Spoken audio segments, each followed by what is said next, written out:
Hello, my name is Sajda Shah and I am a lay examiner for the RCOG Part 3 exam. The Part 3 examination is a third and final exam that candidates who wish to become a consultant would be taking.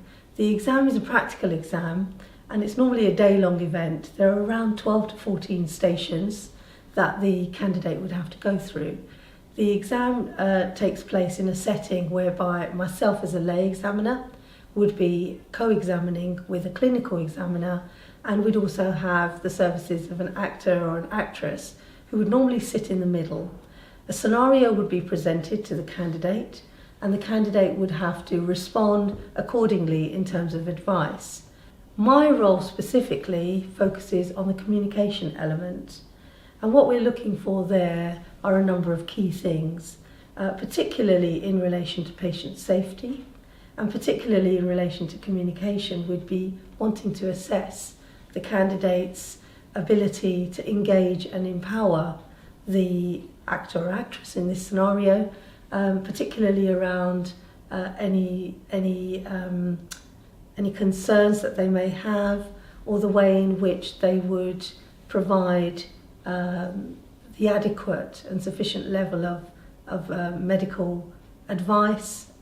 And what we'd want to see is that the patient has been empowered to make the decisions that they need to, but also that their family have perhaps been included where that's appropriate, and that the patient feels that the advice, the support and the enablement that they've been given in their decision making is one where they have sufficient control, where they feel that they've been sufficiently heard, that their concerns have been registered, and that they've been given some options.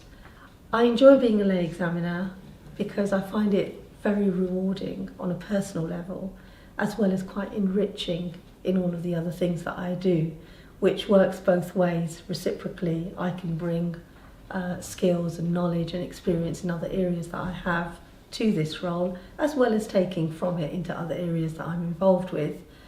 I also find it a really important function, so whether it's me or anybody else, it's a really important function in terms of the expectations that we set and the focus that we help our clinicians to maintain and to retain during both their studies but also their practice.